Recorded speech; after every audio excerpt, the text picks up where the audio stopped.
Welcome, Illumineers. We're back with another set reveal. Sets keep coming out.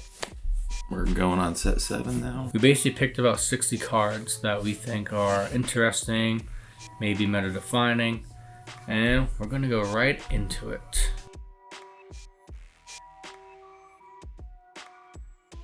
First card we're looking at is a 5-cost Amber Steel Bolt Super Dog. Shift 3 and says, whenever you ready this character, gain 1 lore for each other undamaged character you have in play. Bolt Stare, you can exert it. Banish chosen illusion character. 3/5 quest for 2. The problem with steel cards that shift for 3, quest for 2 are 3/5 bodies is that this card immediately gets compared to Beast Tragic Hero. Yeah. And so I don't think that it's going to be super impactful other than in limited, but it could find its place in a more aggro deck. Yeah, it is just like another shift 3. I don't remember the shift target that came out. The one drop. Yeah, I think it might be a 2-drop too, but it is another thing. And I mean, I think passive lore is always really good. It's just hard in the song deck because if you're exerting to sing, you're probably going to take it out like your character. But you never know. I think it's a cool card. Next card we have is a Mirabelle Madrigal. It's a 3-cost 1/3 evasive singer 5 that quests for 1. I really like this card just because I think the singer 5 is really strong. The only thing is that there's only, I think, one song in here that is 5. That is a dual ink. We're going to go over it, but I believe it says look at the top 4. And you can add a Madrigal and a song. But again, how meta is Madrigal going to be? I mean, I think that you would have to have an answer to this. I think one of the most powerful things about the song deck is that it sings these big songs, but at least you have an opportunity to kill a Cinderella or an Ariel once it's been used. Versus this, you gotta have that evasive character, and you gotta have 3 attack on an evasive character. Yeah. So Sir Hiss is one of the only things that kills this right away, but you still get the song 5 even in that situation. Or Pegasus, I guess. And everyone says Brawl, but if you're running this color, you're probably running Daisy and Piglet. So it's are you really gonna brawl this? Yeah, Brawl isn't even really a Daisy. It's you really have to choose, and you only have 4. And you're probably only seeing 2, maybe 3. You're still playing Ariels in this deck, so sure, possibly. Kill my Maribel with your Brawl, and then turn 4, I just slam an Ariel and play a 1-drop, and then you're off to the races again. So I think it's good. I think it'll make that color combination maybe even a competitor with Steel Song, where you have this song deck and it's kind of the only song deck of its variety, but the yellow can stand on its own with purple probably. There's some great purple songs that you can sing now.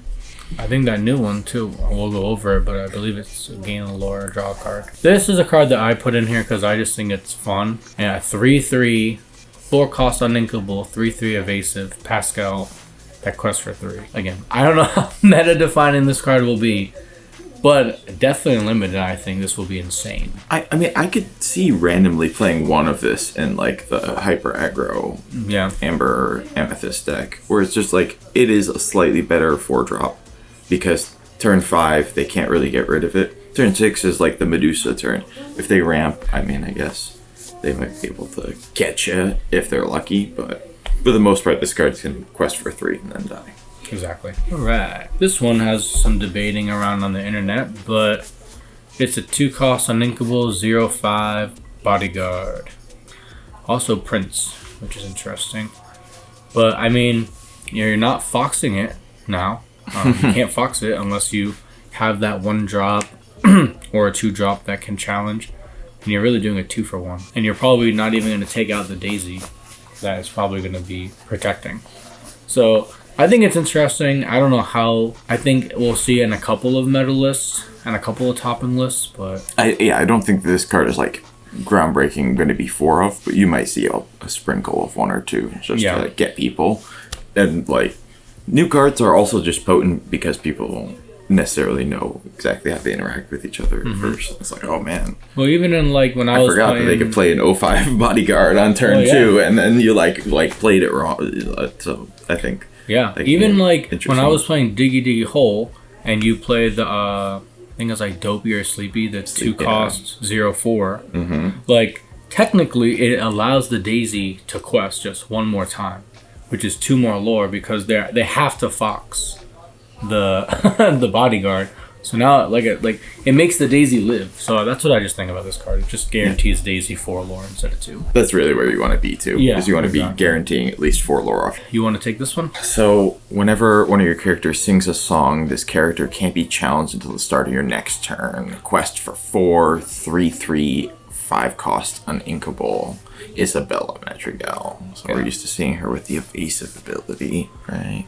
Yeah, so I think this is awesome because it's 4. So whenever any of your characters sings a song, this cannot be challenged. So now your only way to get out of it is you have to sing Strength, Medusa, which it is on 5. So like they kid Medusa, but like it's almost guaranteed a quest for 8, which is ridiculous. And if it's in the song deck, like it just guarantees you can't attack it, period. Like, exactly, yeah. It's not even like evasive till the next turn or whatever. It's like this character can't be challenged. So it's like you have to have the removal spell. Yeah. And if you don't, and I keep drawing songs, which my deck is 40% songs, like you're just like, oh, okay, I'm just gonna quest for 4 every turn, and then that's usually enough to get you across the finish line, especially with that deck where you're just like nickeling and diming and questing with Shmee and maybe a Daisy or 2, and now you're at 16. You slam this and sing a song with one of your guys. It's like they have to have the Medusa, they have to have the Dragonfire, and so I think the cards like that might come back to answer things like that. But that'll be an awesome card to see. Or I even thinking like Amber Emerald, this card is ridiculous because like imagine like singing with Ursula, like bouncing 2, and they can't even like you don't even give them the challenge character, so then like they have to spend their ink to get rid of this, but now they can't even develop the characters, so like you're still technically making a tempo swing. So it's like, or even like singing Sudden Chill, like so now they're discarding and like now you just can't attack. It's crazy. Very good. Even also in the purple, like you're singing Friends, and no, you just can't challenge this. Yeah, I think this stock up on cards and just like quest and. I think this card is awesome. Alright, a card that I thought was really cool. 2 cost uninkable Minnie Mouse, 1/2.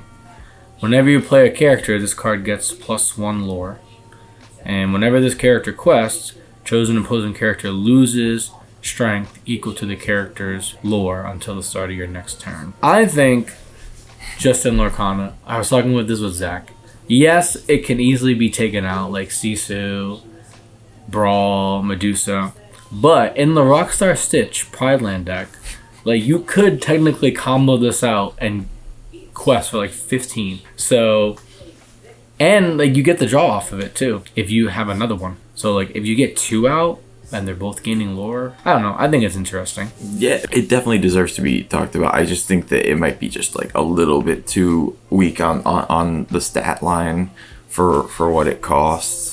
You know, but I could be wrong. I think that in the right home, it could definitely quest for a lot with the Rockstar Stitch combo, or even just like think about it realistically. Like this on a bad day is a Pinocchio with 1 extra health because you play it on 2, and then maybe on turn 3 you play 3 1-drops. If you're like in a really good board, like just play a bunch of good 1-drops that cycle themselves, and then you put everything in the library, then you quest with her for 3, and then you like, okay, kill her, she's in the library, I'll draw another card. Draw another one of her. You play like multiples. So could definitely be situations where she feels good even in just an aggro deck. Because you sometimes play that, and then you just like bounce her back to your hand with Snake. Maybe. That was the other thing actually I'm just thinking about now with that Bodyguard 2, is that it is a prince, so now we have another 2-drop prince for the Pride Land deck, which is interesting. Alright, moving down the line. 6 costs, inkable, 2/6, quest for 2, shift 4, and shift onto a Mirabelle. Whenever this character quests, you may return a song card with that costs 3 costs less from your discard to your hand. I mean, the stats are just disappointing. 2/6 is really hard. Shifting 4. I mean, yes, you can add friends back. I believe you can add that new song that you gain a lore and draw a card. Maybe if Be Our Guest comes back into the meta. But I just think for like the strength and willpower, it's not strong enough. And it's not even like the only sing together song maybe is like the Look at This Family. If you have another 1-drop on the board, you know. But yeah, I mean, maybe the hope is that by the time that turn 6 comes around in this deck, they've already used all their brawls and all their shit, and all their stuff. With the song cards, you get to just refuel your hand with friends that you like put in the yard to get to this point, and maybe you just get value off of just like a friends off this card, and then maybe they don't have the brawl, and then they have to get rid of 2 like willpower. A quest for 2 as well, so like you already, I mean, it could be okay, but the stat line is like rough, especially if they're high on like brawls or. And you're not gonna really be able to take anything out, like. Yeah, it's not a useful attacker for sure. Yeah, so maybe in the Magic Isle deck. All right, Hades, 6 cost, uninkable, a 4/6. And when you play this character, you may deal 2 damage to another chosen character of yours to banish chosen character with cost 3 or less. Also quest for 2. I don't know about this, like it's the dual ink I think really just kills it a little bit because the bell is a 5 cost, so it's like maybe if this was a 4 cost and the stats were different, you could like deal damage, banish, and then next turn like move damage with bell. I know there is another card in this set that's a 4 cost that does move damage, so possibly that could work, but I don't know. I mean, like, what 3 or less is going to be out? Diablos. You can't even banish a Hiram. I feel like if it said 4 or less, this would be busted. Yeah. I mean, I think that more relevant 3 cost or less will keep emerging, and eventually this card might become better than Madame Medusa, but I think at the moment I take the 1 less lore and have a thing that kills more things, because a lot of things in Lorcana have low strength even though they're high costed, and that gives you way more range. That's this card has like a lot. Though. Oh yeah, you may deal 2 damage you to have another to deal chosen the character of yours, and then you get that. the effect of getting rid of the 3 cost. Okay. But I mean, but then it's just a vanilla 4/6, right? Really? Yeah, it's just not good. But being able to bounce it and do it multiple times might be okay. I was thinking about the 4 costs Ruby rare Prince Eric. He's uninkable, and that's like a lot of uninkables for Ruby Amethyst, but you play him as removal, and then this on 6 seems great because they probably haven't killed your Prince Eric because they don't want their thing to die, and then you like slam this and you're like, all right, I quested with Prince Eric, kill him, kill your guy, also kill another guy. Oh yeah. So you get a really good turn 6, and you could just play the Morteeth and Ambition full suite of 4 bells. So you play bells and Hades, and you go for all my guys have a bunch of health, and if they don't, I don't care. Like Sisu has 4 strength. You know, you play Goat that could take the 2 damage and not die, and then you bounce him back anyway. Yeah, I think definitely we'll see how this one goes. There's already a lot of uninkables in the color combination. But... Oh yeah. It's one of those you have to give up a card, like an uninkable card in your deck to be able to play him. Alright, this is a 10 cost Taka. Dual ink with Amethyst, Ruby, Shift 7, and it's a 12/12. During your turn, whenever an opposing character is exerted, banish them. Quest for 3. I think this artwork is like sick. I haven't looked at all the enchanteds, but if this is an enchanted, my god, it would be sick. I think like because it's the dual ink, I think it's going to be impossible to get to the ink cost of where you could combo with like Ana or like anything that isn't like a bad song to really get this. If it said whenever an opposing character exerted, then I think it might even make a spot in the deck, because then it's like you can't quest, you can't sing, like, or you really have to. Like, if I sing, I really have to get advantage to, like, basically sacrifice my character. But on your turn, it's kind of garbage. Yeah, it's tough because like maybe it's possible with the shift line, but then you're playing Tekka shift line. Yeah. And that's rough. Yeah, because there is the 6 uninkable Taka Reckless. It's like 6/5 or something. But, so maybe like take something out, shift onto that. I mean, a 12/12 3 quest is like I think that maybe even aside from the Ancient Rage, which is just currently not relevant, Yeah. maybe a 10 cost 12/12 that quests for 3 is like enough sometimes. Because I mean, that kills everything. It's just with like And- Tremaine in the format, like you need to have another character on the board. Because if you're spending 10, like, wouldn't you rather like Goat Bounce? Like play friends maybe? True. Especially and not be vulnerable to. I mean, because even like I love playing a Lady Tremaine and then shifting another Lady Tremaine on turn 10. So you go this on turn 10 and they go, and you have a 1-drop to protect it, and then they go Lady Tremaine, and you're like, oh cool, I'll sacrifice my broom or my whatever, and then they go, okay, shift the second Lady Tremaine, and then you have to sack your 12/12. So Yeah. be hard. So we'll see, but maybe I wanted more Ruby Amethyst cards to be super good, but I feel like some of the monocolored Ruby and Amethyst cards are going to be the cards to look out for in this set. Alright, we have the 3-cost Inkable Giant Cobra, 4/4, Vanish. When an opponent chooses this character for an action, you have to banish them. When you play this character, you may choose and discard a card to gain 2 lore. I put this in here just because I think any effect that has passive lore gain, like, is a potentially really good card. Especially in these colors where you can like play Maleficent and have an aggro start, and then you really just need that extra, the lore. So stat line is good.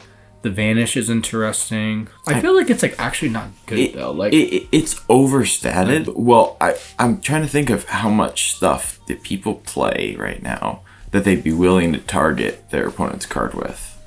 so like even if like you targeted something like to exert it, it would die, right?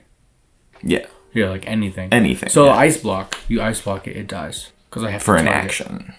For an action. Oh, So for an not action. Yeah. So Oh, you I thought have it was to saying like spend an a, action. you basically have to spend a card to action. kill it. Okay. But like how I thought like ice block. I'm like, oh my god. I guess like the best case scenario is like I'll Humphle Wumpsel Woozles on your Giant Cobra and kill it and draw a card. You know what I mean? So like that's pretty bad. But I think it's just good because the on play effect. So it's like even if they do banish it, it doesn't matter because you already gained the 2 lore probably. So I don't know. We'll see. I just think I like passive lore cards. So You're also like just pitching cards right away. I just put this because I noticed it's a 2-drop 3/3. Yeah, they're all overstated with the Vanish. Yeah. So it's like so that's really why I put that. Like it's another like if maybe the bounce package doesn't come out, like maybe this just comes and it's a 3/3 is pretty crazy. Like and the moving damage, how like the colors are kind of getting to, like it kind of allows it to do that. So yeah, I just put that in there. Now this card is sick. You want to take this one? So 5 cost, uninkable 4/4, 2 lore, ward. If an effect would cause you to discard 1 or more cards you don't discard. Yeah. That's crazy. Yeah. So I think the ward on this card really makes it the good thing. I was hearing, so just to clarify, if it's a pitch effect, for example like Diablo, it does not count because Diablo is a cost. So like you can't just play Diablo and not discard. Yes. But now strike a good match. If you play that card, you don't have to discard now. So it's basically a 2-cost friends inside the same colors. So that's pretty ridiculous. And like you just don't even have to like ever Strike a good match immediately becomes insane. Yeah. Because you don't discard cards. Yeah. So I think this will definitely make like an appearance in some sort of deck. I mean, it's also statted 4/4, so there isn't even those tricks that you can do, like Ice Block plus Medusa. What about the ward? You know, yeah, exactly. Like, like you like just can't. ridiculous. Like, what do you Like do? it literally could have been a 2/4 ward, and More? it would have been fine. But they were like, nope. 4/4. More than likely, somebody has to trade their Sisu 3-cost for this, which is like not where you want to be against the deck that's trying to strike a good match for free. So you already drew 2 cards. Like, well, now, like even Ursula, you double sing that, you're drawing 4.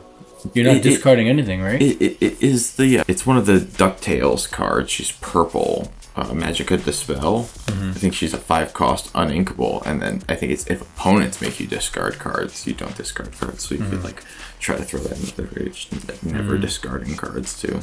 Yeah, but yeah, I think that this with the combo, especially with Ursula singing, strike a good match, and friends. Now you basically have like it was already good even with the 1 discard, so now you have 8 songs to draw 4. It's gonna be crazy. Absolutely insane. Alright, 3 costs, Inkable Mother Gothel. It's a 1/4. Whenever one of your characters challenges, you may move 1 damage counter from chosen character to chosen opposing character. I think it's interesting. Obviously, it's just going with the moving damage. I mean, it's just like the stats are kind of bad. You know, you can like drop this, sneak, attack something, take damage, like take out a Diablo, maybe. I mean, I love this in combination with maybe like Lumiere, where you're giving it +1 attack. And you like go attack with your 2/4 now. Yeah. Move some damage to some other stuff. Like this very well could also be a trend that makes like Teeth and Ambitions better. Because right now Teeth and Ambitions isn't in range to kill a lot of stuff, but extra stuff on the 3 line kind of like lets you, because by that time your 2 costs is able to, so you play it and then you like quest with your 2 costs. You use Teeth and Ambition, kill your 2 costs, then you use your 1 cost to attack something with this Mother Gothel out, and then you get to move the damage from your Teeth and Ambitions. Yeah, I think it's just tough because anything that relies on damage, it's pretty easy to get around. Like you just don't quest. So we'll see. Yeah. Want to take this one? So another 2 cost, or I think is this the first 2 cost Diablo?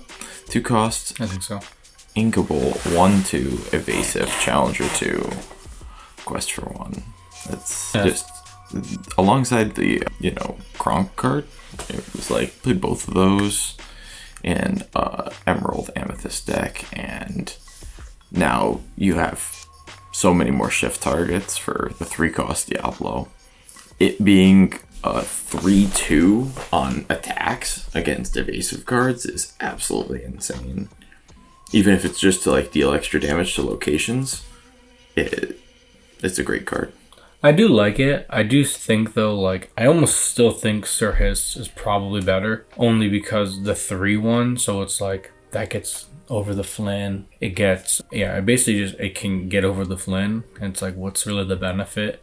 And usually in these color combinations, Diablo's not even played, typically. So it's like, how good is it? Like this can get Sisu'd, my Sir Hiss can't get Sisu'd, my Sir Hiss can't get, like you can't brawl my Sisu, my Sir Hiss. So it'll be interesting if a Diablo deck does surface this, but I still kind of think Sir Hiss is better.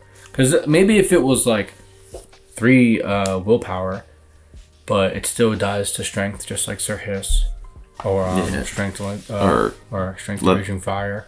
Let the storm rage on as well. Yeah. And you're right. I mean, in a lot of ways, it's a little bit more vulnerable. But maybe. All right. No, I love this card. I don't know how good it's actually going to be, but I was like theory crafting. Let's go over the effect. 1 cost Merlin, Amethyst, Sapphire. Whenever this character quests, name a card, then reveal the top card of your deck. If it's the named card, put it into your inkwell face down exerted. Otherwise, put it on the top of your deck. So I was looking at other cards, and there are 2 1-cost characters, I believe, in the new set that allow you to like look at the top 2 and like put it on the top or bottom. So technically, you could go like this on turn 1, quest, play the 1-cost character, look at the top, ink it. I don't know how good it's really gonna be. But we do have another shift line now from Merlin. I mean, it's also, if you're manipulating the top of your deck and you're guaranteeing this, ramp on turn 2, and also going to play maybe, you play 2-cost Sail the Azurite Sea, 2-cost Tipo. That's a pretty fast ramp. Then turn 3, you slam like Pleakley, where you play Donald Duck or something. Just ramp more. Yeah, we'll see with this one. I think it needs like a really good other one drop to drop after it to make it really worth it.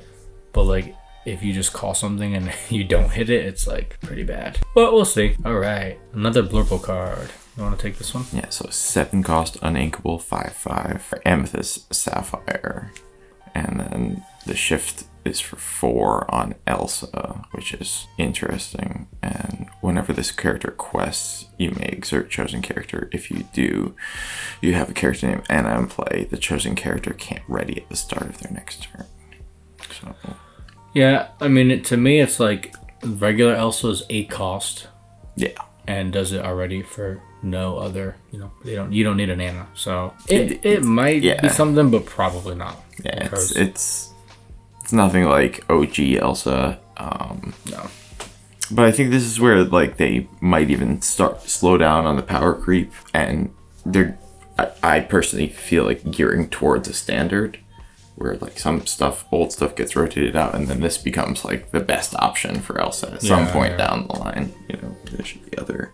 It's not amazing, and it probably won't see you play over 8-cost Elsa. Exactly. But the shift 4 line is interesting because there isn't really a lot of great stuff you could play 1, 2, and 3 that you could shift this onto. So like, yeah, you can get away with like a crazy shift line where you shift it on 4 on turn 7, or you ramped. So like you're playing like Hiram plus shift this on a 5-cost Elsa to sing songs. Yeah, we'll see though. Yeah. All right, you want to take this one?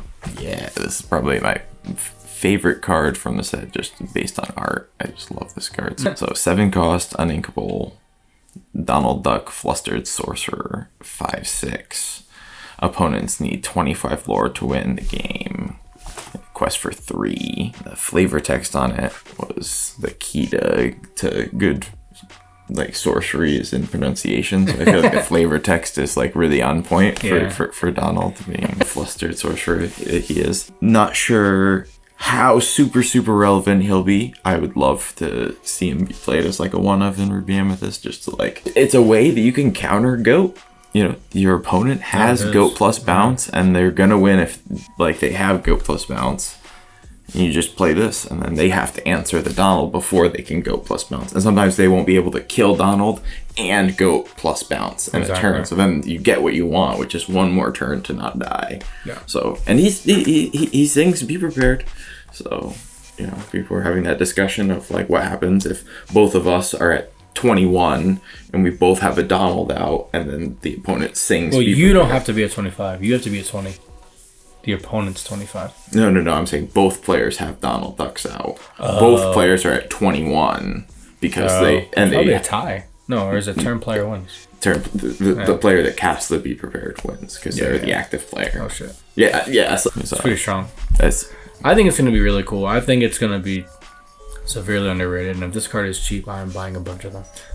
Because I think, well, especially in like the grindy matchups, even the shark matchups, like it can literally get that close where like a Pirate's Life wins them the game, but this is like, all right, I'll lose 2, but you have to have 2 or 3 Pirate's Life now to like sneak. There aren't enough goats for you to really value. Sometimes you have to ink a goat like behind. This was that card I was talking about that moves damage. The 4 costs 2/3, quest for 2. When you play the character, you can move 2 damage counters from chosen character to chosen opposing character.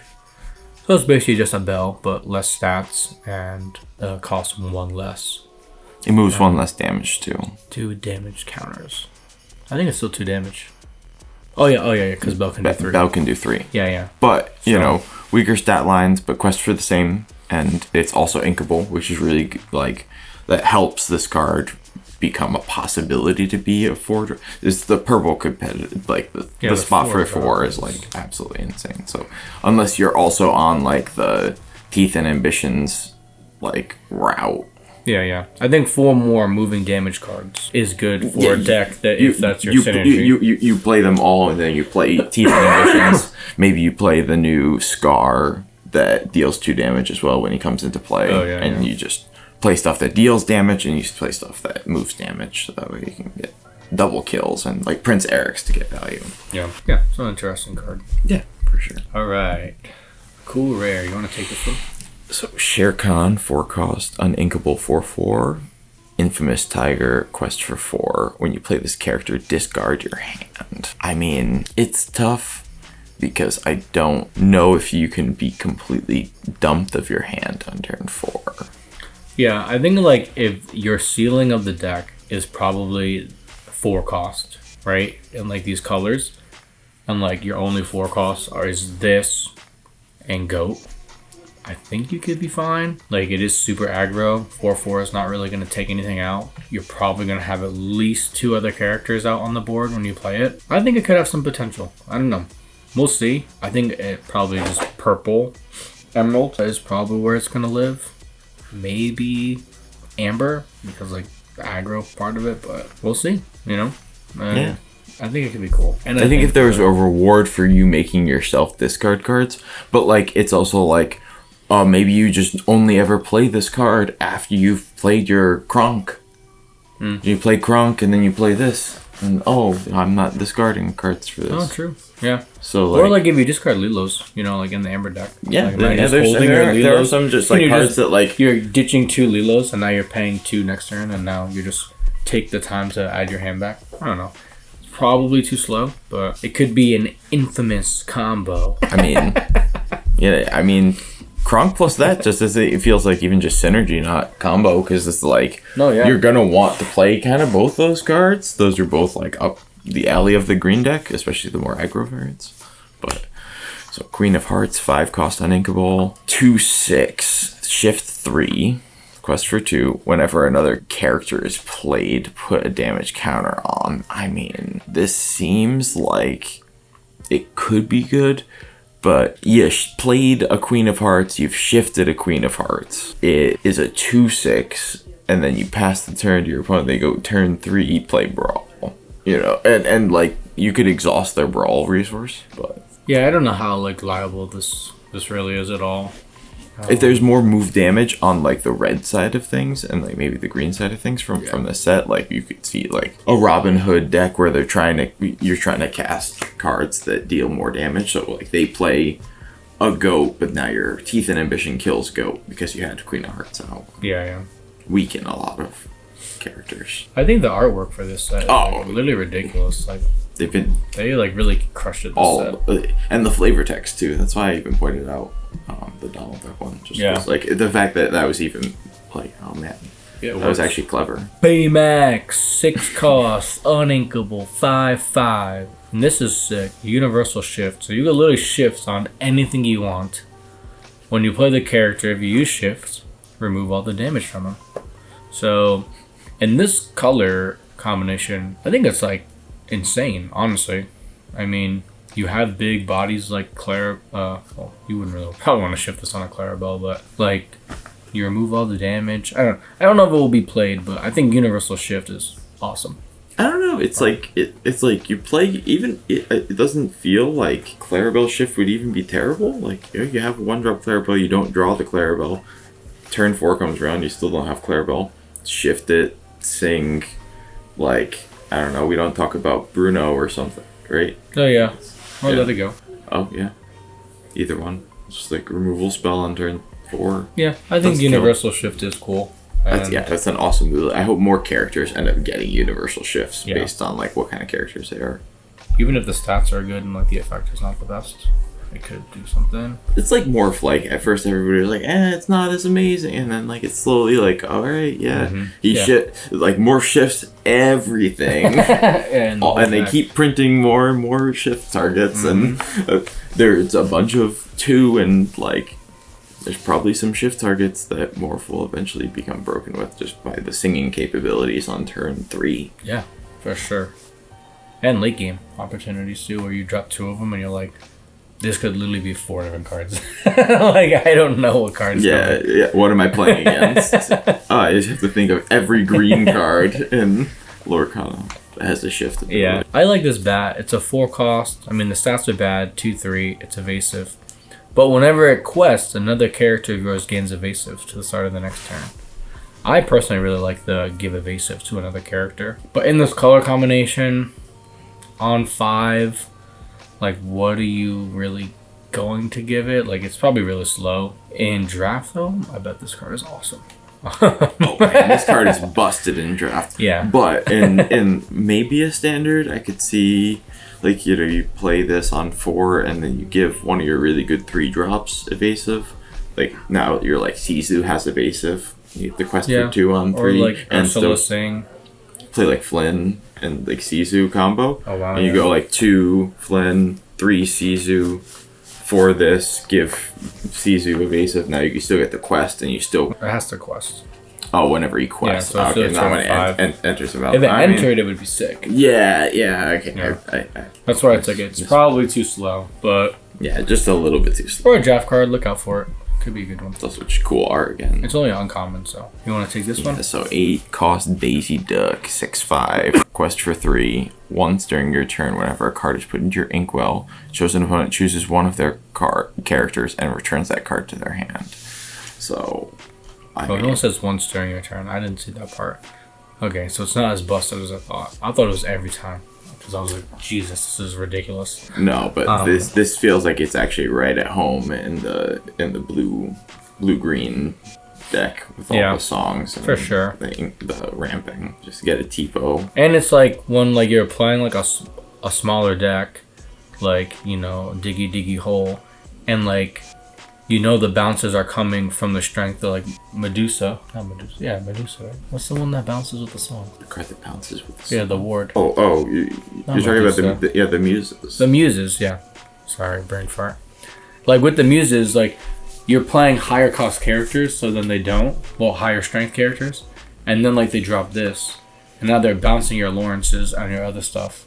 And it's so annoying. So I think it could be a one of just another bounce target. Yeah, you know? I mean, you feel pretty comfortable playing like even 7 drops in that. Like you play Clarabelles and stuff. So, oh yeah, you'll get to 8 pretty easy. All right, so we have an 8 cost John Silver, 6/4. If an opposing character was damaged this turn, you pay 2 less to play this character.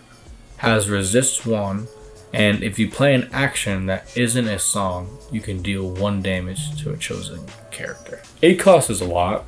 But I mean, if opposing character was damaged, you're really only paying 6 for this. I don't know. I think it's cool. I don't know if it has a place in the meta. The artwork is sick though. Yeah, I feel like there's the other John Silver that just came out. He's like shifts at some point, so you can get him on Morph, and it feels like this card's just like a little bit. I mean, if you get this card for 6, it's pretty insane.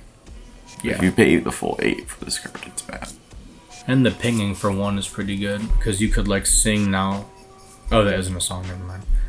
Yeah, it's probably mid at best. If it was a song too, and you could sing like "Let the Storm Rage On" and actually do 3, that would be crazy.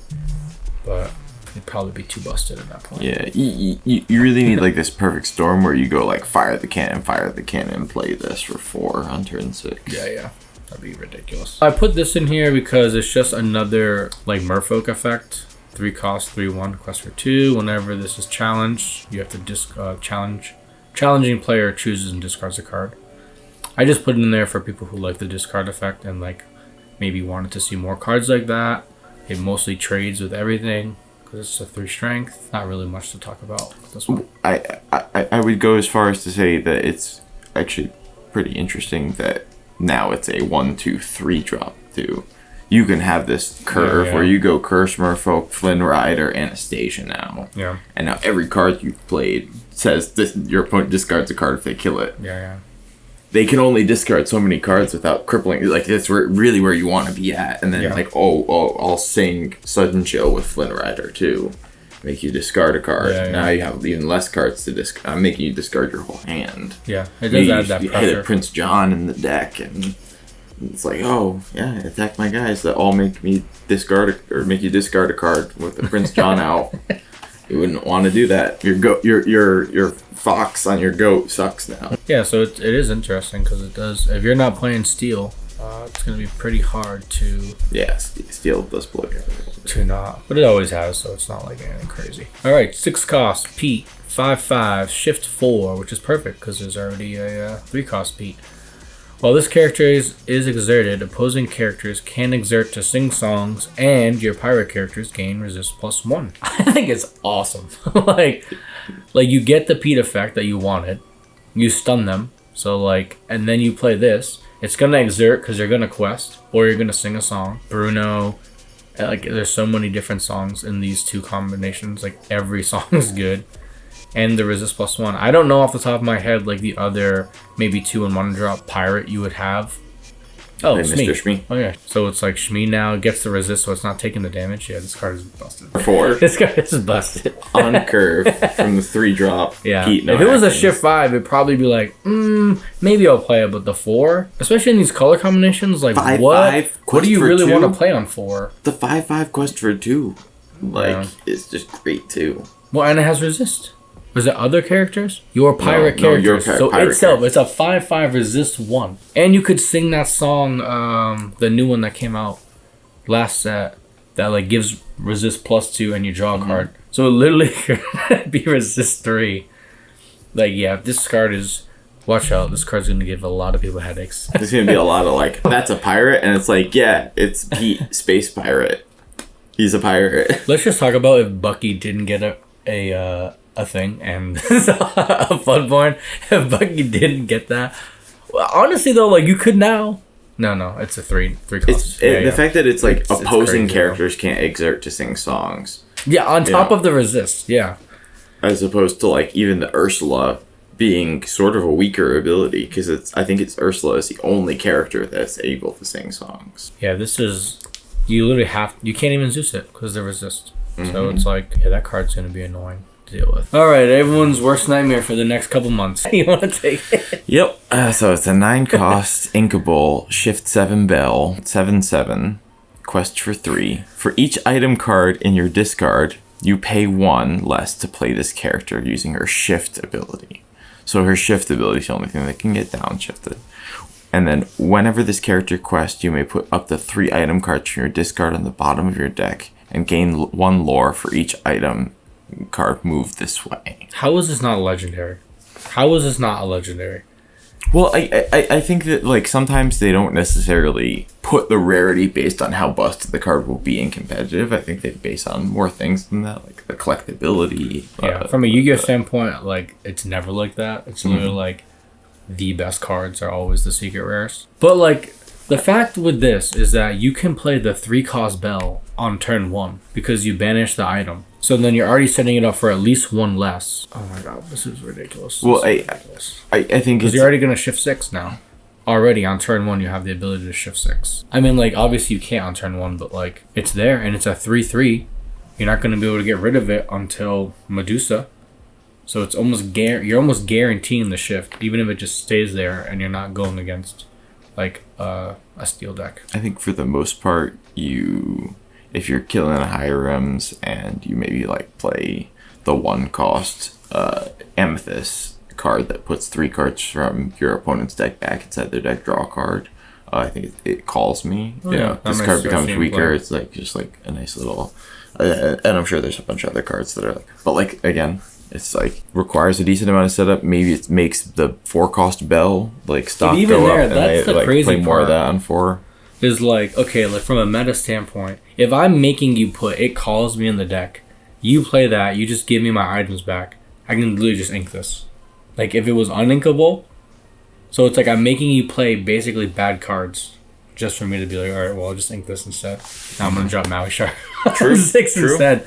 Like that's where I think it's gonna really shift the meta. Yeah, or you're just like, oh, we need Dragonfire, so that way I'm not putting that strip. It's just Yeah, like, yeah. no, kill it on turn 6 or whatever. This card is busted, yo.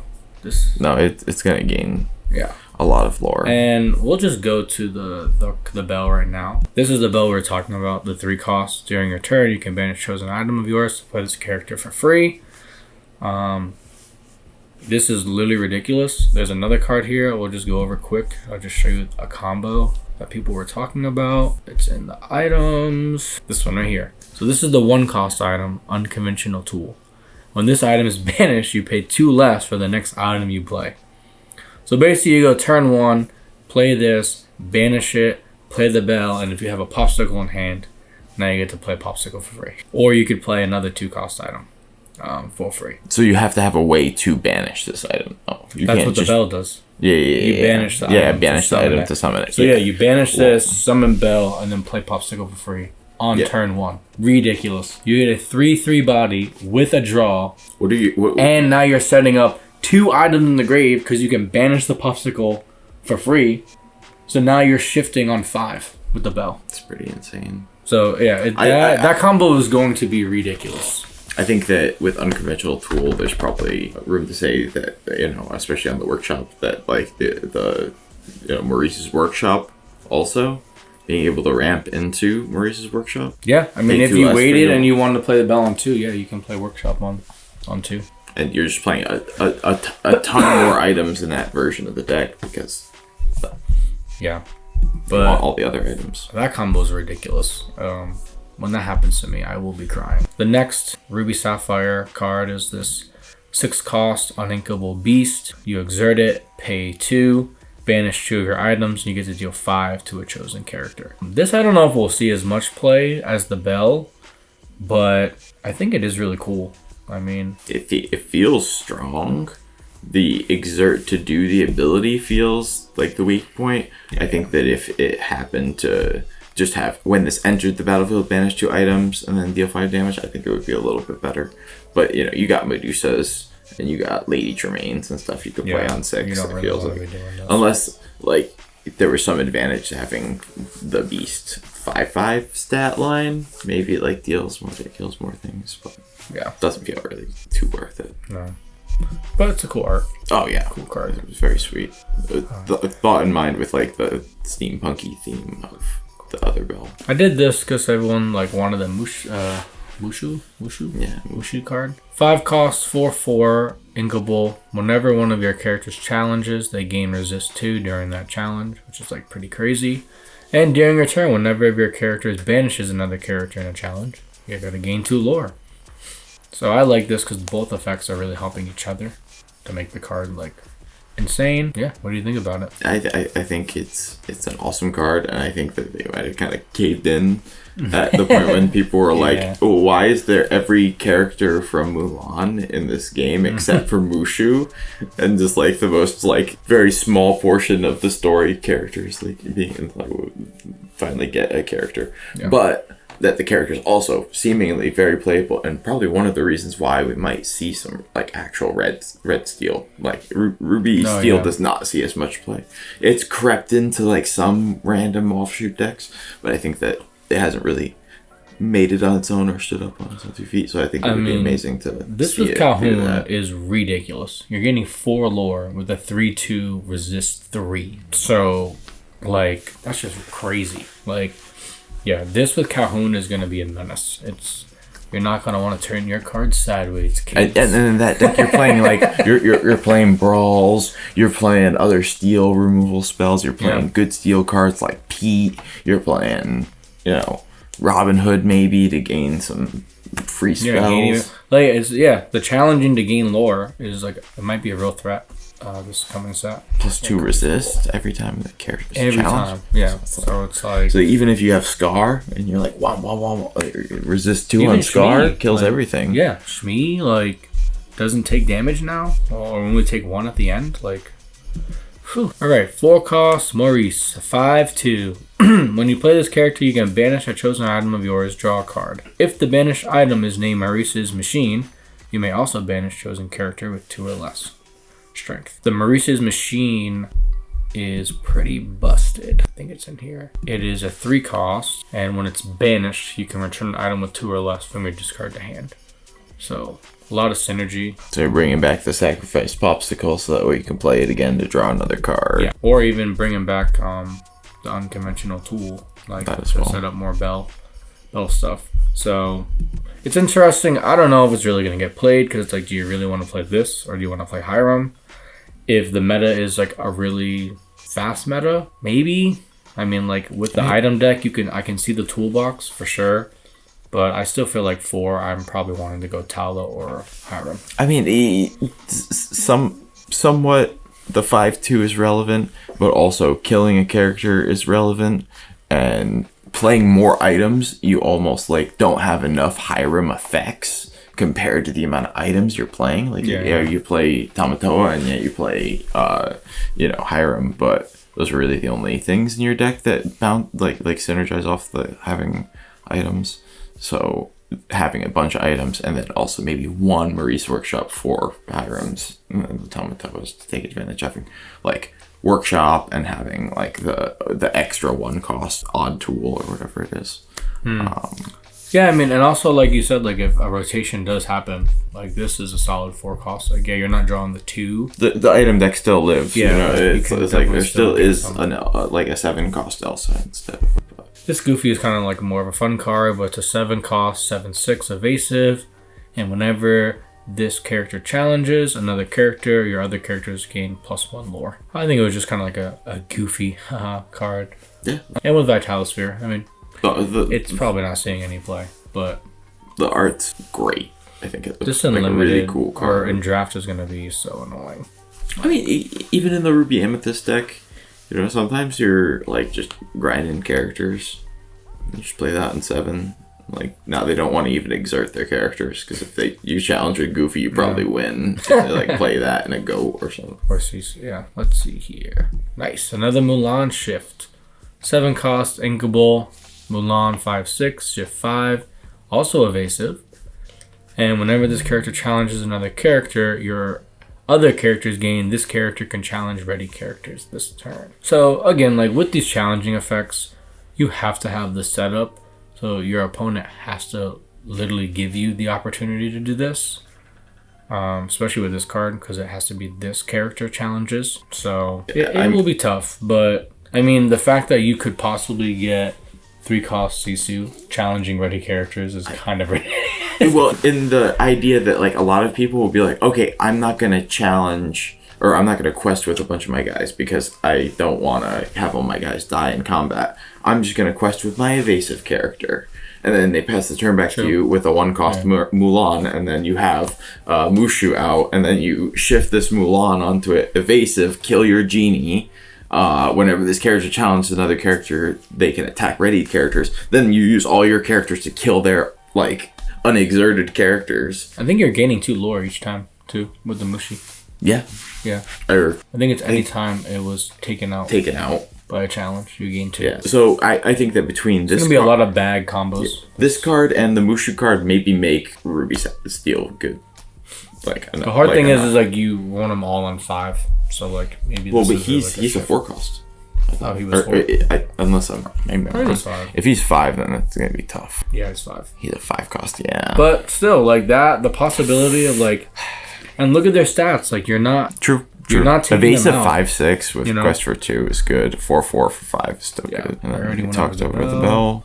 The bell being a free card is actually insane. I think that's something that the game has not had yet, and it's only fitting that it is a blue card. That at least from my Magic perspective, that the blue card is the card that's for free. But it's funny that that's also not the best blue card. I think that we're looking at the best blue card right now, which is Tamatoa, 6 cost. Happy as a Clam, 4/5. When you play this character, return up to 2 item cards from your discard to your hand. Whenever this character quests, you may play an item for free. Quest for 2. Absolutely absurd card. Doesn't die to Medusa. It gets an enter the battlefield effect, so even if it does get removal spelled, it's gone. But then if you get it around for 1 extra turn and you quest, you get to play and everybody's favorite item, Lucky Dime. Just slamming a free Lucky Dime on turn 7.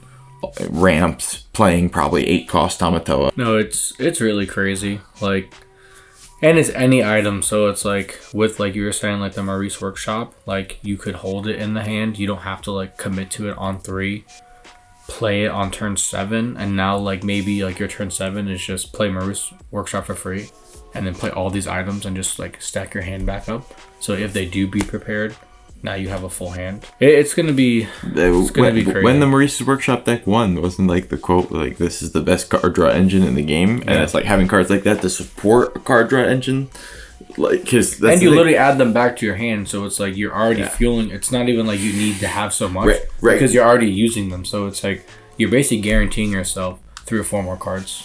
8-cost Tamatoa doesn't start coming around till the end of the game. This comes very early if you're ramping. It comes on turn 4 or 5. Yeah. Turn 5 is crazy. Yeah, you're going to be able to get this off like twice before they'll be prepared. Yeah, that card is sick. Another cool card. Hey, want to take this one too? Yeah, so 5-cost Inkable, 1/5, shifts for 3, resist 1. When you play this character, put all cards from your hand into your inkwell face down and exerted. Quest for 2. I think that this card seems insane. I don't know what sacrifices you have to make to be able to shift it on 3, but it feels like the right time to do it. I mean, you're putting yourself at a severe disadvantage though, because you have to put all your cards into your inkwell. Like you are, and like you also have a 1/5, so like they're gonna be able to take it out very easily. But if you're running 4 Whole New World, 4 Dock, I don't know on the top of my head any other like draw 2 quick cards like as good top decks. It just feels to me as like if you're making this deck, you're also comboing this and like you're just playing a bunch of high end stuff. Like I think you get to 7 ink. You could play a bunch of high end stuff, but you could also play like popsicles and like the 1-cost. Like look at the top 4 cards of your deck, put a card on. Like you can play just stuff that lets you dig through your deck. Yeah. Because, I mean, you visions or something, and it's like, exactly. Oh, yeah. Even top deck and visions, like, yeah. I just inked 6 cards in my hand last turn 3, or whatever it is. Well, and I was thinking, too, with, like, the Mufasa card. Like, if you get up, I'm pretty sure you get to 7 ink. And then, like, top decking it would be terrible because you have 7 ink. But I think late game Mufasa now is better because if you put all these good cards in your inkwell, like, you're going to see 2 of them back. Mm-hmm. So I feel like Mufasa actually... like a Mufasa combo deck. I think it'll be more of a fun deck, but I think it could be cool. It's just then you have to play 2-cost or 1-cost Hey. I think there is one in the new set. It's a 1-cost 2/2, just vanilla. So again, I mean, maybe. I think it will be more fun. Because what you have 7 cards, you're on the play. You go turn 1, ink something. You're at 7 cards or 6 cards. Well, if you get Popsicle, yeah. Okay, yeah, you can play Popsicle. You could play Popsicle, and then you probably want to play this. Then the 2-cost, and then you can play that 1-cost. Look at the 4 cards. Put 1 on top. I don't know. It's like it has too much. Like you go 1, 2, 3, put everything in, and then you have like 5 or 6 cards. I was trying to just figure out how many cards it would be. But looks like the 5 costs, the 2/7 bodyguard and ward only quest for 1. And do you think that the ward makes up for having 2 less attack? Has been like the debate. What are your thoughts, Mark? I think it does because like most of the time, like the Chenpao, right? Like you have to trade, but they're like I don't have to trade because. Or like kill spell. Oh, I might have to do a 2 for 1, but then I can do like a song and then like a 1. So it's like, and I'm getting a draw, so it kind of makes it worth it. But this, like, you literally need to play red to get rid of it for free. Not for free, but you know what I'm saying, like easier. So like the steel matchup, mirror match is gonna be harder to deal with. I think it does. But on the other hand, like it's not trading probably with a lot of their characters. So maybe like 3 characters takes it out and they all survive. So. Yeah, I'm just thinking about how happy I am if I have Snake and then I play Fox. True. And I kill your 2/7 with Ward. If it does get played, it will probably just be like Chenpao, like a 1 or 2 of. Yeah, you could also, it's inkable, so it's like you could play 1 and 1 or something like that. Keep your options open. But it's also blue steel, and like I feel like Chenpao is like not really played in the blue steel deck as much anymore because of Pluto, because it's a 4-cost instead of a 5-cost. Yeah. So Pluto is strong. Pluto was crazy. 5-cost Baymax 3/5 with support, and when you play this character, look at the top 4 cards of your deck. You may reveal a Floodborn character card, put it into your hand, and then put the rest in the bottom of your deck in any order. And I think that's a pretty solid card for blue, but I thought it was good because it can search the bell. So if you don't have the bell is a Floodborn.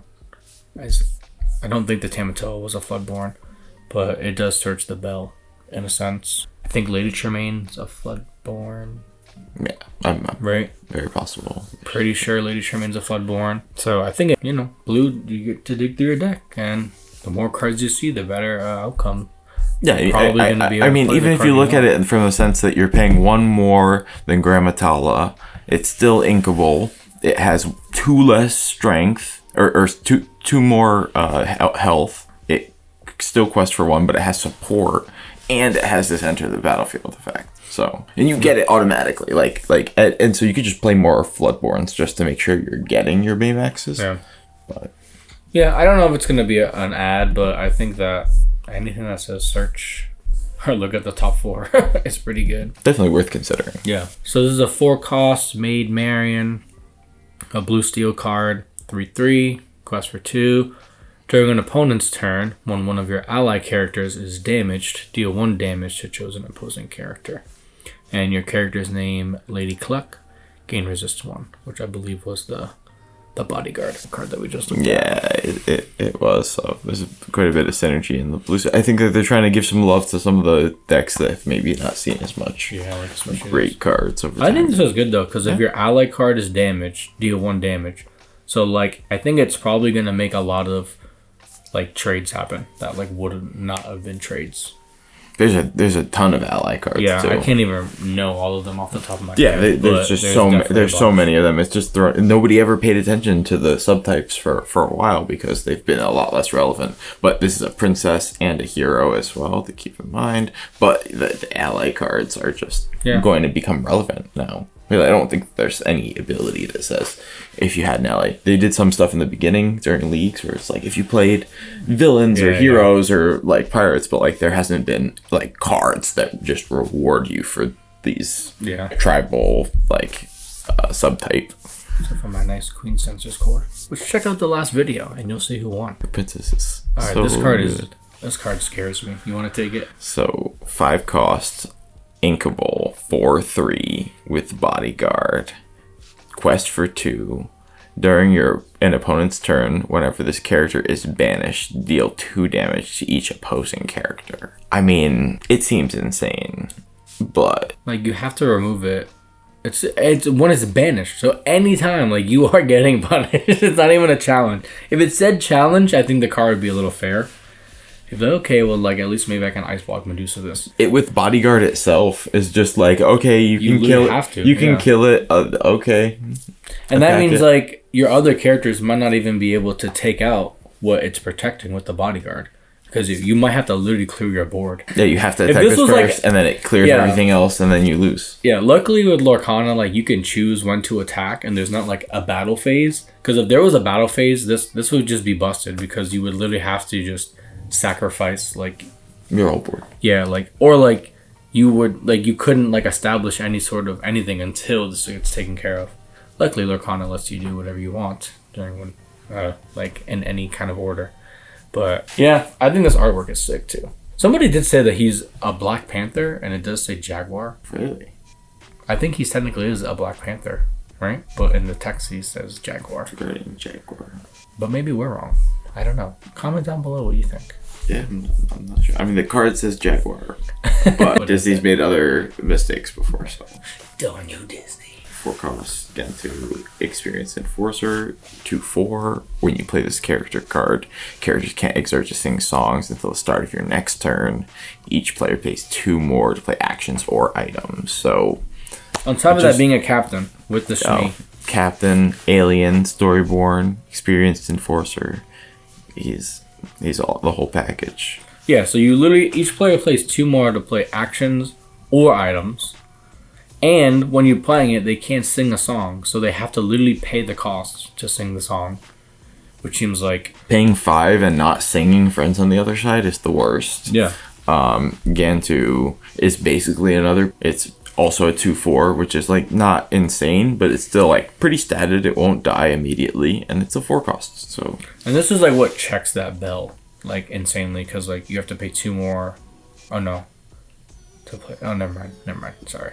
This is also a great follow-up if you're on the play and they play Ariel on 3, and then you go turn for Gantu. This card is also going to give a lot of people headaches. Alright, almost done with the characters. Last character that we're reviewing. Got that 2 cost Mickey Mouse Inspirational Warrior. He's just a 1/1, quest for 1, but during your turn, whenever this character is banishes another character in a challenge, you may play a character for free.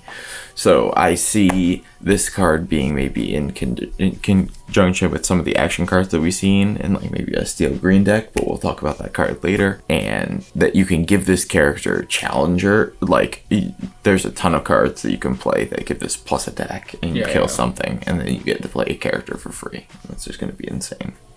You would play a bunch of big cards. Yeah, I don't know. I really like it. I wish it was like a 2-1. Probably would be too busted. But, like, I don't know. I see it more with the purple. Because, like, you can play Crab. You can play, like, the Hypnotic Deduction and, like, draw a card and give it, like, Challenger 2. So, like, there's a 2-cost Mickey Mouse steal that's give character Challenger 3. And it's a 2-cost. Oh, yeah, the food fight. Yeah. So I think the in purple one's the 1 cost. I think it's it's the other one. Yeah. But like you just like play this on turn 2, and then that on turn 3 you kill something. Yeah, and you're playing play anything like for free. Like an 8-drop or anything. something. Yeah. We're gonna have some fun. We're definitely gonna have a video on the channel trying to abuse this card. It's possible.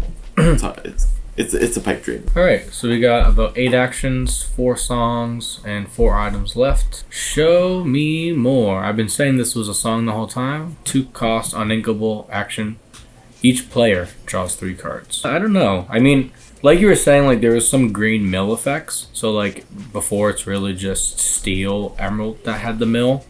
It's looking like this could possibly get more milly with like amethyst steel. No, yeah, like amethyst steel with like wheel.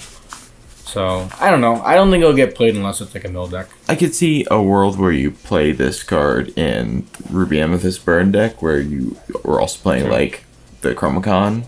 So each player draws a card, and then you like play this, draw 3 cards. You get 3 burn effects, and they get 3 big cards. It's like clunky. The other thing interesting is like each player draws 3, and you're like, all right, sick. And then turn 3, you go like Prince John's Mirror.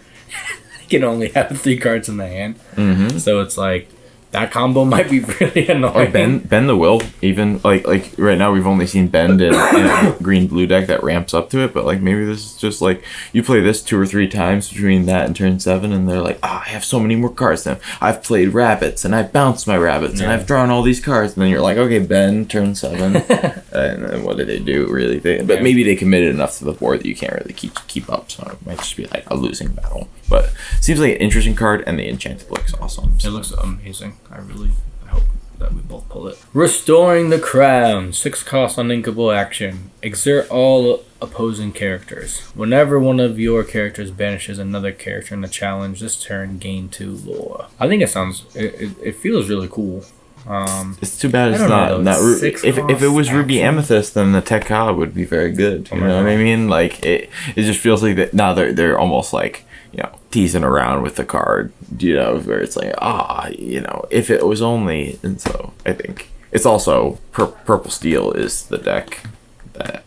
Yeah, and 6 cost and is the Purple lore. Steel is a lot. Like, I don't know. Like, it says gain 2 lore, and it's not once per turn. So it's like, if you have like a big Gantu, or like, I don't know, you have like a beefy thing, and you can even if you just have like, I don't know, 5 characters on the board, and you just go attack. But it is hard to like have 5 characters without anyone ever answering it. I know that just because the heal. It is very true, hard. but like you're also exerting all their characters. They may be very vulnerable to this like effect on turn 6. Yeah, we'll see. It might be like a nice one of that wins you the game randomly. Yeah, and like I mean that deck is pretty aggressive. So this action 5 cost.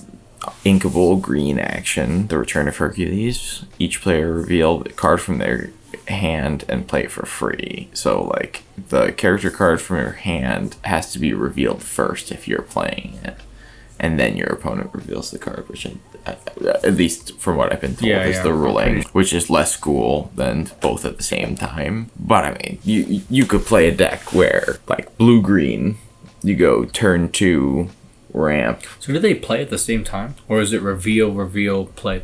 That's what I was saying. I was told that it's active player reveals their card, then the non-active player reveals their card, then the bag happens. They play, their card comes out first because they're the active player, resolves any effects, and then the second player has their card come in, resolves any effects. Because I was wondering, like, if they played first and like a peak came out, like would it like negate it almost? But I don't. No. But then for the rest like of the there. turn, then they couldn't play any more actions. Yes. Which they probably wouldn't anyway. But Yeah. that would be an interesting interaction. I think it'll just be interesting whether or not there's enough stuff with enter the battlefield effects that are just crazy to jam on turn 4 that would be worth this. I mean, there are a lot of really cool stuff you play. I mean, the blue green deck is like it's starting to look a little scary. Like, I mean, even it's just really, a Clarabelle on turn 4 like that is like, great. Like that's just another way to play Clarabelle on 4. And then you also made them put a card out from their hand, so maybe the Clarabelle draws you an extra card because they're down a card now. Yeah, it's weird. All right, Ink Geyser. Each player exerts all cards in their inkwell. Then each player with more than 3 cards in their inkwell returns cards at random from their inkwell to their hand until they have 3 cards in their inkwell. What? Absolutely insane. So like yeah, in like the blue mirror. The blue-green I feel like deck. this should have just been a blue card. Like this is why I kind of get frustrated. Because like I now have to play blue-green. You don't have to play like blue-green. negate, not really, but like to negate other blue decks. You know what I mean? Like blue-red. Like I can't. I mean, I could play blue-red, obviously, but like if I want to like screw up their ramp, I can now have to play blue-green. I mean, maybe that's why it's balanced. I don't know. Yeah. I get it. I mean, the blue-green deck. I will love to play this action in that blue-green deck. I would with get so Clarabelle frustrated. and all that stuff. Yeah, swamp. I mean, that's because this is at any time in the game, so it's like ridiculous. Well, each player exerts 3 or more cards in their inkwell, returns the cards at random in their inkwell until they have 3 cards in their inkwell. So negates you too. I don't see. I kind of don't think it's good. Not because sometimes you over ramp. Because like now, if you're in this color, why would you don't want to ramp if you're playing this card?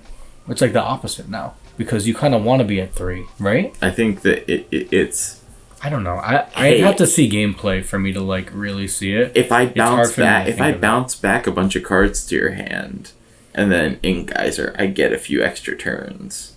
But I'm saying from like my perspective, then I don't want to play like my ramp, right? If I'm playing blue-green, I actually don't want to play Tipo now because then I'm kind of screwing myself. No, because you get whatever you inked with Tipo back. Yeah, I don't know. And I kind of don't like it. Like Let me know if I'm crazy, and they're like, Mark, what are you thinking? I mean, I think that within the first couple weeks, I'm gonna probably make the blue-green deck with this card at some point. So we'll find out if it's good or not. You know, I'll have to have like. I just wish side decking because then like you could. This would be an amazing. Yeah. All right, this card we don't have to do long. It's basically like what that other card was last set. It's a 7 cost, but this time it's inkable, and you can banish your chosen character. I guess the only thing, it costs 2 more, and it's an inkable Dragonfire. It's probably not going to see play, but if you see it in draft, you should probably pick it up. Yeah, those cards are just pretty standard. So you were saying you really like this card if you want to take this one. Yeah, so 1 cost, Water has memory. Look at the top 4 cards of chosen player's deck. Put 1 card on the top of their deck and the rest on the bottom of their deck in any order. So this has 2 functions. This is a 1 cost that lets you dig 4 cards on the top of your deck and put the best card on the top and put the worst 3 on the bottom. Or in a situation where you top deck this on turn 7 or 8, I feel like you look at your opponent, they have maybe 1 or 2 cards in their hand, they're not really doing anything, and then you Water has memory your opponent. Look at the top 4 cards of their deck, you pick the best 3 cards, put them all on the bottom, and then you put the worst card on the top, and that's where you start to manipulate like top deck mode in these colors, and like, blue becomes really annoying because it's like you have your Tamatoa, they really need to draw some removal spell. You look at top 4 cards of the deck, oh, one of their 2 Dragonfires, bottom. Oh, here's a Fishbone Quill or a Tipo on the top of your deck, and then they draw. It's called Fate Sealing in Magic, and I think that's like cool that it's seeing play effect in Lorcana. And that's when people were like, oh, I like Lorcana because everyone's so nice, and like the games are so fun, and like, you know, it's so becoming nice. More and more. This happens. Yeah, people are gonna be like, I could have top decked the Be Prepared and won. Or even just like, I really need to ink this turn. I missed an ink last turn. You water has memory them, and then you put all the inkables to the bottom. You put an uninkable on the top. It might guarantee GG. Like, really. Like, that could really seal the game right there. There's not necessarily a counter spell, but this is like the closest thing. And like with the shark, bro, it's going to be... Yeah, it's an action. Yeah. It's gaining a lore off that on turn 7 or whatever. And like, that was the card I was talking about with the Merlin. Like, you can go like turn 2, play that, set up your thing, and then like put the card. Like, you could also do the same thing. Like, maybe all of them are bad, and like now you're just putting the next one into the inkwell. Like, kind of choosing what you put in the inkwell now instead of it being random. I thought this card was cool. It's a 5-cost uninkable, restoring Atlantis. Your characters can't be challenged until the start of your next turn. So obviously all removal is on the lot is available, just can't be challenged. This could be interesting as like a one of, you know, maybe like even in the song deck. Like, you won't be able to challenge Ariel or something, but might be a one of. It's interesting. It feels like you play it in conjunction with Pete and like the purple steel deck. Oh yeah. So that way you just protect your really aggressive guys like Shmi and your Lawrences and stuff. And it's like, I'm free to quest this turn. I'm at 12.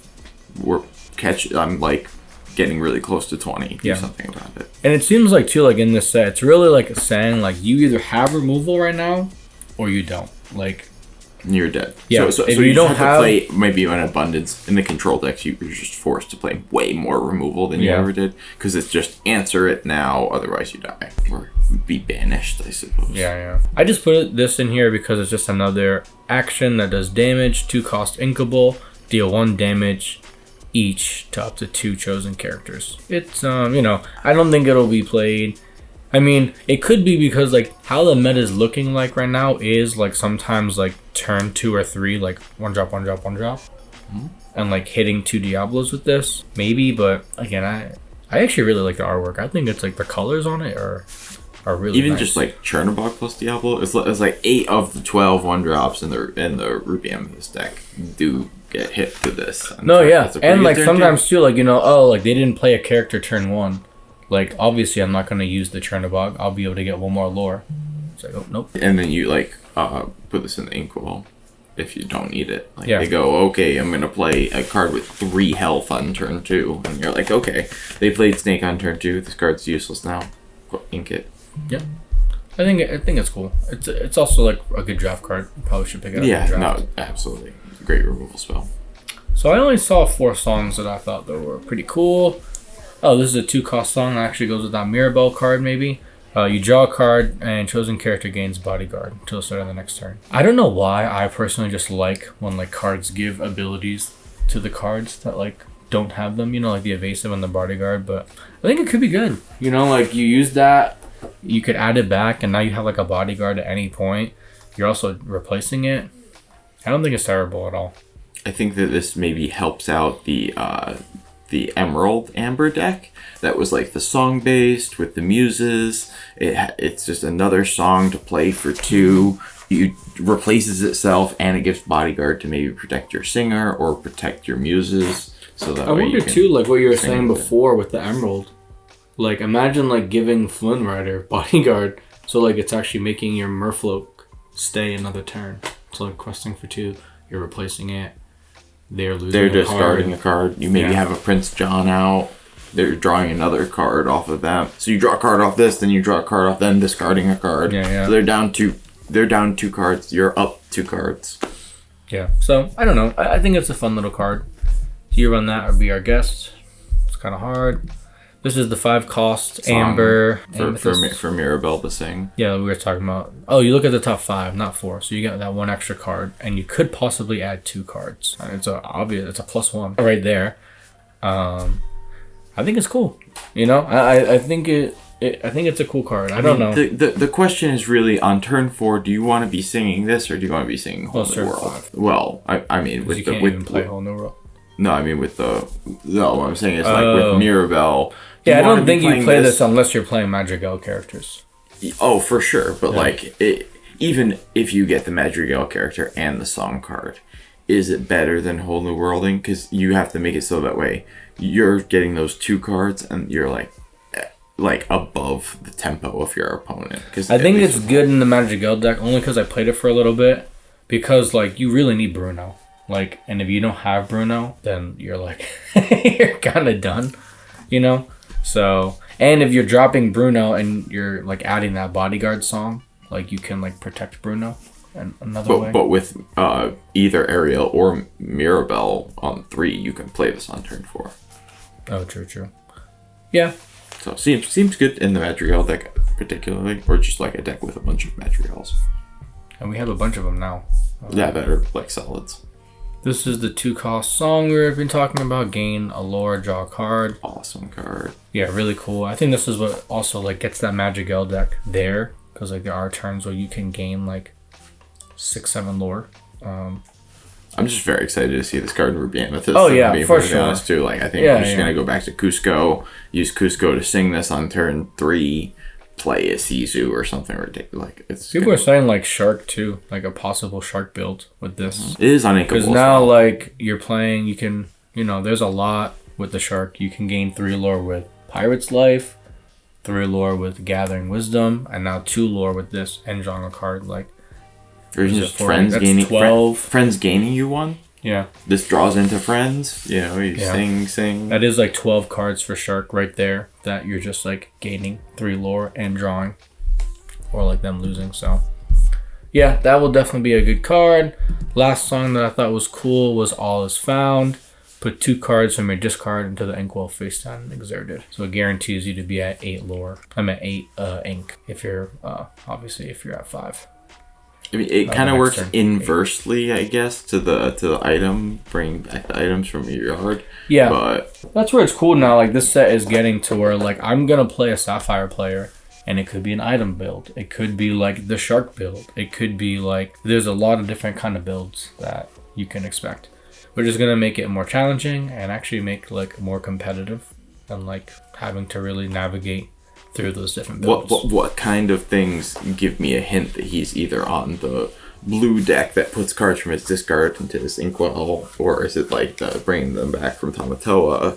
What kind of blue-red deck is it? What kind of red steel deck is it? What kind of Ruby Amethyst deck is it? Do they go the more control approach where they have more removal spells now, or do they go like the more aggressive approach where they have more low to the ground 1/1 drop, like 1 drop 1 drop 1 drop? Yeah. Or play Sisu and Flynn Rider and just hope to win with the free 3 lore. It'll be cards like that like are yeah. I wonder if people are gonna try play it out. At least try it out, but like yeah. I mean it's a 5 cost like as well, so you really can play it as early as turn 4 too in the blue deck. All right, we have Emerald Coil. I thought this was interesting. During your turn, whenever a card is put into your Inkwell, a chosen character gains evasive. I still think in the Baja Blast, this is literally ridiculous. Like giving Clarabelle evasive. You could give uses evasive and like not get punished now for singing with it. I mean, and it's also whenever your card is put into your that's Inkwell, what I'm saying. You could literally give 4 characters evasive on the turn. But again, like that 3 cost, like I think it's like a toolbox card. Like you'll play a 1, maybe 2 of them. Like you don't really want to play this on turn 3, but if you ink up to 8 and you play this, just being an item with a passive ability is like also really nice because you're not paying for this. Exactly. You pay for it 3, it stays out, and as long as it's blown up, you're good. It probably will be too. I mean, we'll see with the Bell deck, like maybe Benja and Aladdin, Sierra, or maybe even Judy Hopps comes back. We already looked at this. Unconventional tool. It's going to be a good common that we're going to want to pull lots of from this set. We already looked at Mauritius Machine, and the last one I thought was really cool, especially with the unconventional tool, because you can play this for free if you do the banish with the Bell. It is during your turn when a card is put into the Inkwell, you may give chosen character -2. I think this makes the 3 cost Sisu like insanely good. Madame Medusa as well. You're playing ice blocks, so you're playing this as an inkable variant that like lets you play more items. You're playing probably the workshop, like the unconventional tool. You're making a more item based deck, and then you have Tamatoa 6-drop and Tamatoa 8-drop. So you still have like the generic engine of the deck that has been around since the beginning, but you also get way more items, way more draw effects, and probably get to do some insane stuff. Like you literally can play it for free Sisu. on turn 1. Like it's whenever a card is put in your Inkwell, you may give a chosen character -2. So like 8 cost Sisu also becomes better because it's like oh okay ink. All right, I'm ramped up to Sisu -. Sisu killed 4 guys instead of 2. Yeah, I think this card is awesome. It will. The 2 coils are cool. Looks very, yeah. But yeah, that kind of wraps up the video. Let us know down below if we missed anything that you thought was really cool. Lorcana Earth Shattering. And we'll see you when we open up a box of the new set in a few weeks. Peace out, y'all.